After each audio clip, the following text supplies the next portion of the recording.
নমস্কার বন্ধুরা, ইতিহাসের ইতিকথার নতুন পর্বে আপনাদের সকলকে স্বাগত।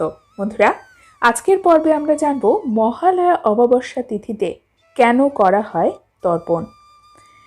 সনাতন হিন্দু ধর্মে তর্পণের মাহাত্ম্য কী, আসুন জেনে নিই আজকের পর্ব থেকে।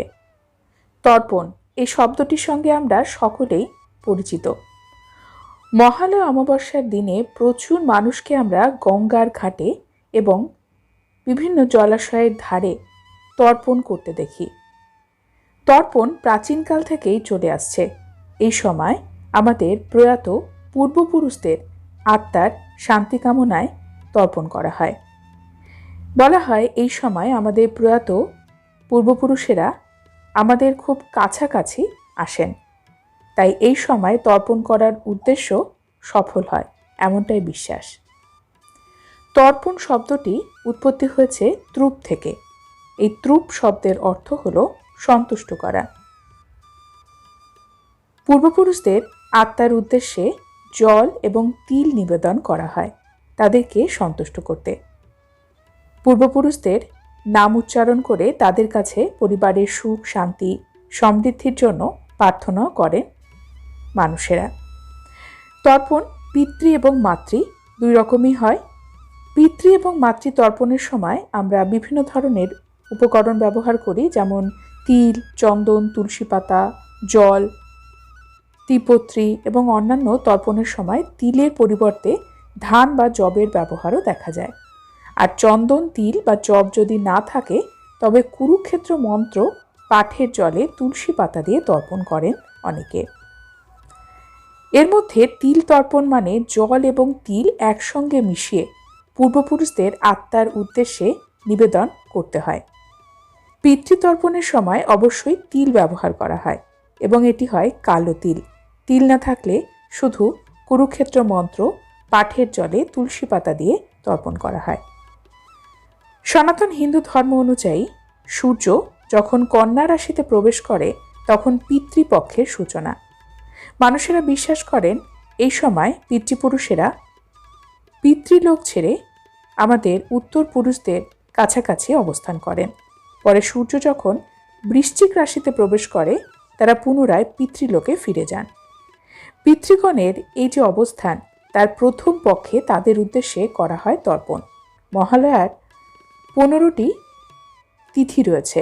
মহালয়া যে পক্ষ, তাদের নাম হলো প্রতিপদ, দ্বিতীয়া, তৃতীয়া, চতুর্থী, পঞ্চমী, ষষ্ঠী, সপ্তমী, অষ্টমী, নবমী, দশমী, একাদশী, দ্বাদশী, ত্রয়োদশী, চতুর্দশী এবং অমাবস্যা তিথি।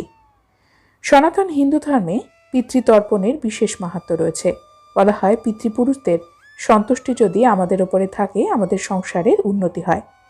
অনেকের জীবনে পিতৃদোষ থাকে, তারাও এই সময় তর্পণ করেন। যে ব্যক্তি তর্পণে ইচ্ছুক তারা পিতার মৃত্যুর তিথিতে তর্পণ করতে পারেন। যদি না পারেন তবে অমাবস্যার দিনে পিতৃপুরুষদের উদ্দেশ্যে শ্রাদ্ধ তর্পণ, পিণ্ডদান করা যায়। যারা নির্দিষ্ট দিনে তর্পণ করতে ভুলে যান তারাও কিন্তু মহালয়া অমাবস্যাতে শ্রাদ্ধ তর্পণ করতে পারেন। এই দিনে গয়াতে শ্রাদ্ধ করলে বলা হয় বিশেষ ফল পাওয়া যায়।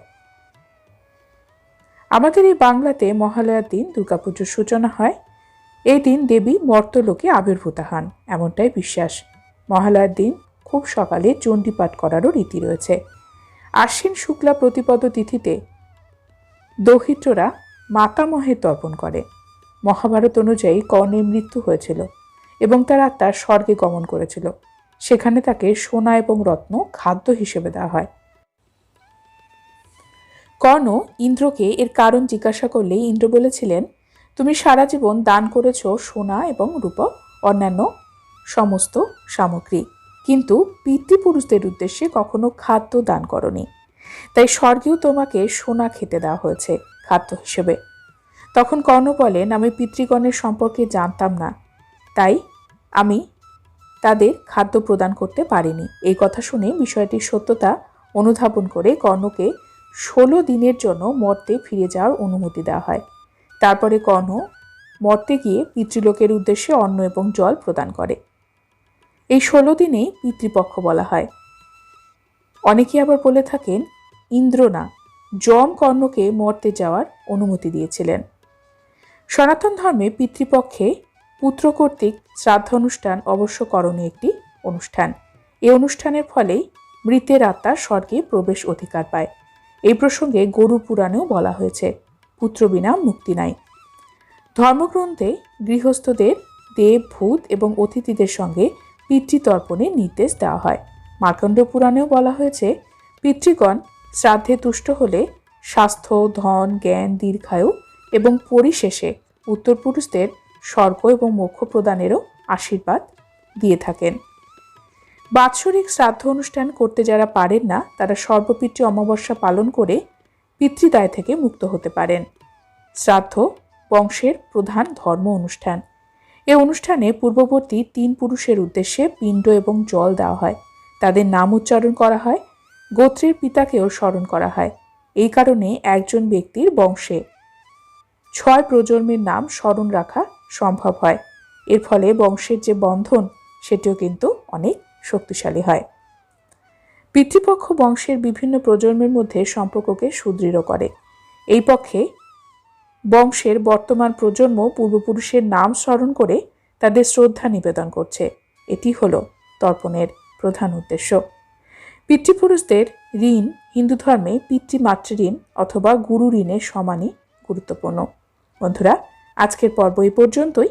পরবর্তী পর্বে নতুন একটি বিষয় নিয়ে আপনাদের সঙ্গে কথা হবে। ততক্ষণ সকলে সুস্থ থাকুন, ভালো থাকুন। আর পুরো ভিডিওটি দেখার জন্য আপনাদের অসংখ্য ধন্যবাদ।